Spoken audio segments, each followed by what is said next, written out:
السلام علیکم ورحمۃ اللہ وبرکاتہ۔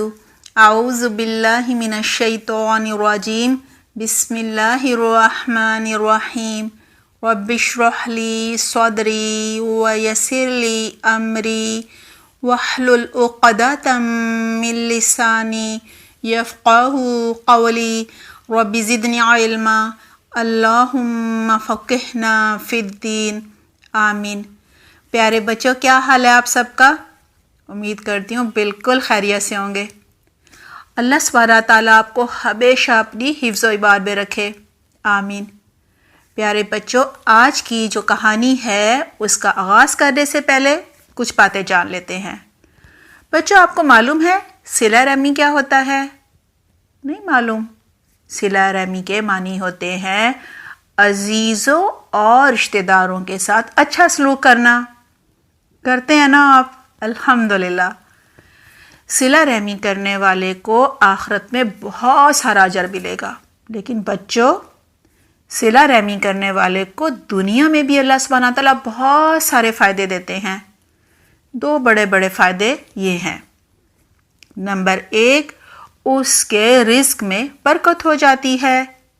بچوں، رزق میں مال بھی آتا ہے، صلاحیت بھی آتی ہے، ذہانت بھی آتی ہے، وقت بھی آتا ہے، سب کچھ آ جاتا ہے، اور اس میں اولاد بھی آ جاتی ہے۔ نمبر 2، اس کی عمر میں برکت ہو جاتی ہے۔ بچوں، مال میں برکت تو ہم نے بات کر لی نا، اس میں یہ بھی شامل ہے کہ جو بھی کمایا ہو وہ حرام سے کمایا نہ ہو، اور یہ بھی برکت ہے کہ مال حرام کاموں پر بھی نہ لگے، بلکہ نیکی کے کاموں میں، اجر و ثواب والے کاموں میں لگے۔ خواہ وہ کم ہو، لیکن اس میں جب برکت ہو جاتی ہے نا بچوں، تو وہ پھر کافی ہو جاتا ہے، یعنی ضرورتوں کے لیے پورا ہو جاتا ہے۔ اور بچوں، عمر میں برکت کیا ہوتی ہے؟ جی، وہ یہ ہوتی ہے کہ جب انسان کی عمر میں برکت ہوگی تو وہ اپنی زندگی میں اللہ سبحانہ تعالیٰ کو راضی کرنے والے کام کر کے خوشی خوشی اس دنیا سے جائے گا، اور اس حال میں جائے گا کہ اللہ اس سے راضی ہوگا اور وہ اللہ سے راضی ہوگا۔ اسے دنیا میں خیر و عافیت نصیب ہوگی، یعنی نیک کاموں کی بہت ساری توفیق ملے گی۔ یہ بھی بہت بڑی نعمت ہے نا کہ ہمیں اپنی زندگی میں بہت ساری نیکیاں کرنے کی توفیق مل جائے۔ دعا ہے اللہ سبحانہ تعالیٰ ہمارے رزق اور ہماری عمر میں برکت عطا فرمائے، آمین۔ آج کی کہانی صحیح بخاری کی حدیث نمبر 320 کی ہے۔ بچوں، حضرت ابو طلحہ رضی اللہ عنہ انصاری تھے، مدینہ میں رہتے تھے۔ ان کے مدینہ میں کھجوروں کے باغات تھے۔ بچوں، انہیں اپنا ایک باغ جس کا نام بیروحن تھا بہت ہی پسند تھا۔ یہ باغ مسجد نبوی کے بالکل سامنے تھا۔ ہمارے پیارے نبی محمد صلی اللہ علیہ وسلم بھی اس باغ میں جایا کرتے تھے، وہاں سے پانی پیا کرتے تھے۔ بچوں، جب قرآن میں یہ آیت نازل ہوئی نا، لن تنالوا البر حتی تنفقوا مما تحبون، جس کا ترجمہ ہے تم ہرگز نیکی کو نہیں پہنچ سکتے جب تک وہ مال اللہ کی راہ میں، یعنی اللہ کے راستے میں خرچ نہ کرو جو تمہیں سب سے زیادہ پسند ہو۔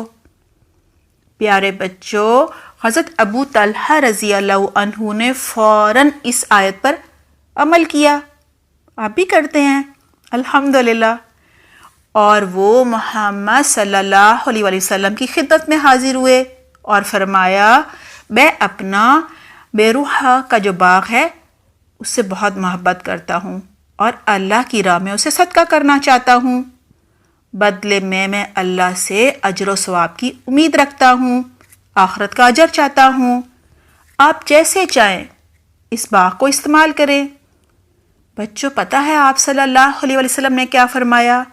جی، انہوں نے کہا، واہ واہ، یہ تو بڑا نفع بخش مال ہے، تم نے جو کہا میں نے سن لیا۔